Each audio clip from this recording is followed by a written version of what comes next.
The official Codemasters F1 game has been getting a lot of airtime recently, thanks to the unexpected role that F1 eSport events have taken.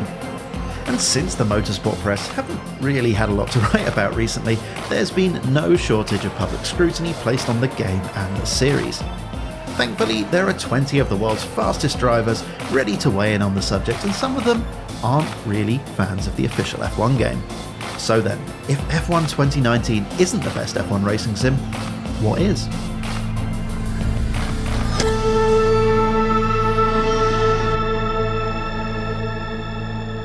Hello fellow sim racers. You've probably heard comments from various drivers about the official F1 game, some of which are less than flattering. So I thought I'd take a look at the alternatives to see if there really is another title out there that could conceivably be a better racing sim to emulate the nuances of Formula 1. The criticisms laid at the feet of the official title relate mainly to the driving experience and specifically the physics, which are designed to appeal to a broad audience rather than nerdy sim racers like me and furloughed future world champions like him. So I've selected some titles that claim to be true hardcore simulators to see how they stack up against the very polished product that is F1 2019.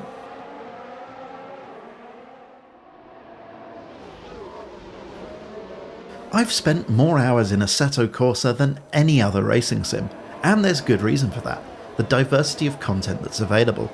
And that makes AC an interesting proposition when it comes to replicating the ins and outs of the F1 championships of today and yesteryear, but it's not totally straightforward.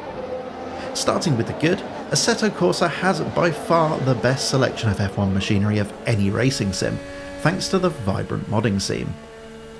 While the core game includes a few F1 cars, third-party providers produce a wide array of cars from the pre-war era right up to today and even the proposed 2021 cars. And the same goes with circuits. The core game and its DLC provide for a handful of the current F1 calendar, but with third-party mods you can get 90% of your way to a complete 2020 season, whatever that is. Mods can also improve the graphics and the gameplay and pretty much anything the talented modding scene can turn its mind to. But that's where things start to get a bit sticky. Because the core game isn't really an F1 sim, so much of the content needs to be obtained from third parties in order to get our F1 fix. And the reality is that third-party mods vary wildly in quality. The cars in this video are largely from the RaceRoom Studios stable, and they're very well regarded by the community, but beyond these, there are very few safe bets. This means that while the core physics in Assetto Corsa are decent, the driving experience varies massively from mod car to mod car, and the circuits suffer from the same fate as well. Then there's the complexity of setting it all up and getting it to work, which is a challenge to accessibility, especially for new players. But nothing like the challenge you'll find if you want to find just competitive online F1 racing, which is reserved almost solely for leagues. So, all in all, Assetto Corsa provides a lot of the tools that you'd need to reasonably replicate an F1 championship, new or old. But the competition landscape, particularly in the F1 sphere, is thin on the ground. And navigating the complexities of the modding scene and the variability of the content is a bit of a pain. The driving experience is very good when the content's good, and equally bad when the content's poor. So, in my opinion at least, it falls a long way short of the official title in many of the important aspects. When it comes to competitive online racing, iRacing is the daddy. They have the market cornered, and for good reason. Strong physics, great content, and excellent multiplayer online racing make iRacing a potent force in the market. But when it comes to F1, not so much. Let's look at the positives first. The F1 cars that are available in iRacing have solid physics, grumblings about tyre models notwithstanding. And when you're driving one of the F1 cars in iRacing, there's no doubt that you're getting an engaging, challenging driving experience. And the same goes for the circuit side of things as well. iRacing has the best selection of high-quality tracks of any sim, and around half of the current F1 circuits are included, in glorious laser scan precision. But you're not likely to see any of the one-off F1 circuits anytime soon. Well done, Baku. But of course, where iRacing shines is in the online competition aspect, with regularly scheduled, competitively ranked racing that just no other sim can even get close to at the moment. But it's not all good news. iRacing falls short on the car front. There are 4 F1 cars in iRacing currently, The classic Lotus 49 and 79 are joined by the soon-to-be not-at-all classic Williams FW31 and McLaren MP430. So with the most current car being 5 years old, we're not off to a great start. And that's in part because F1 just isn't that popular on iRacing. The first problem is, to even get started in an F1 car, you'll need to work your way up to B-Class licence, which is no small feat for a beginner. And if you want to drive the modern machinery in scheduled racing, you'll need to be in an A-Class licence. On top of that, you're going to have to invest a chunk of change into the paper car and paper track model to get there, so it doesn't look great on the accessibility front. And to add insult to injury, the McLaren and Williams are notoriously tough to drive and especially difficult to set up. So then, F1 in iRacing isn't exactly pick up and play, which, let's be honest, does sound very realistic. But if you want to be hanging out with the fast guys, expect to invest thousands of hours to get up the curve. So to sum things up, iRacing's biggest strength is the quality of competitive, ranked racing that it provides. Unfortunately, this doesn't map well to F1, which is just far too complex to provide the raw numbers needed, and thus it isn't overly popular on the platform. And because of that, I just don't think it does a great job of replicating the look and feel of F1 racing, let alone a full championship in my opinion. rFactor 2 has had a bit of a public renaissance of late, thanks to the popular esport events put on by the race.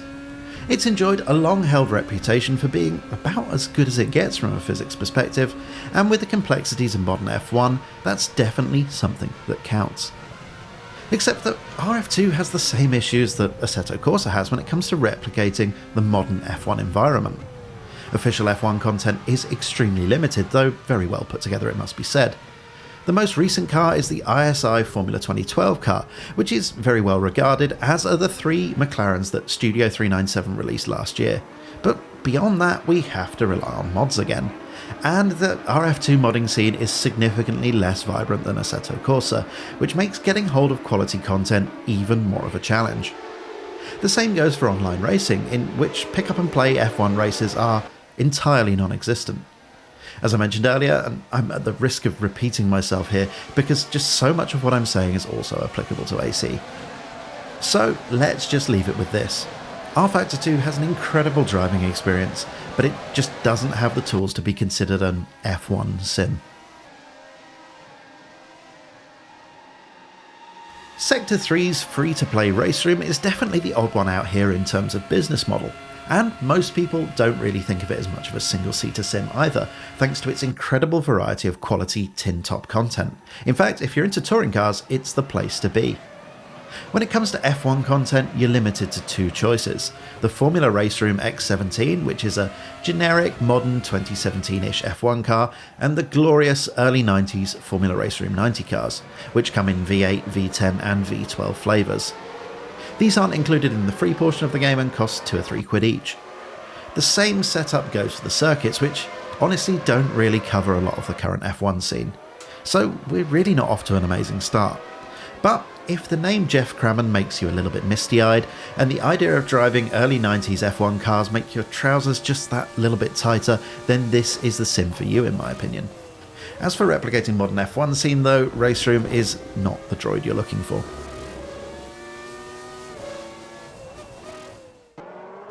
The final racing sim on the list is also the newest. Automobilista 2 is the follow-up to the highly regarded but heavy on the syllables in its name, Automobilista. The game is still in early access, so really it's just far too soon to be making any concrete statements about how it drives, since things are evolving quickly from week to week, which makes it somewhat of a moving target. What we can say, however, is that it includes a wide range of generic Formula 1 cars, covering the mid-60s, 80s, 90s and the modern era. But from a circuit perspective, the sim's focus on South American content does make it a bit challenging to replicate much of the F1 calendar. AMS2 is certainly worth keeping an eye on as it develops, but I don't think Codemasters will be too worried about losing market share just now to F1 fans. So then, I think the conclusion is obvious, and it may upset some of the purists, and the casuals for that matter. The best F1 racing sim is the official F1 game. In fact, it's not even close. Every single one of the so-called hardcore racing sims falls short of even being vaguely able to imitate F1. While they unarguably do a better job of the physics, few manage to get more than a handful of cars and circuits, and when they do, they often offer generic era cars rather than specific models. And that's before we get into stuff like immersion, the rule sets, championships, drivers, rivals, teammates, and everything else that makes F1, well, F1. And that's okay. iRacing Kunos Sector 3 et al. Just didn't set out to make F1 sims, but we kept demanding F1 cars, so of course they obliged. Part of my reason for making this video was to highlight just how much Codemasters gets right with the official F1 games. The sim racing community can be pretty harsh with them, but it's important to really take a proper look at what the alternatives really are, or more accurately, aren't. Most hardcore racing sims offer little more than an F1 hot lapping simulator experience when it really comes down to it. So we should probably appreciate the official title for what it does well. No, better in fact. Which is, honestly, most of it. But this is all just one man's opinion, and yours may of course differ. So that's enough bashing all of my favourite racing sims for one day. I hope you enjoyed the video. If you did, it would be great if you could hit the like button and subscribe to the channel so you can see more content like this in the future. So all that's left to say is goodbye, thank you for watching, and enjoy the rest of your day.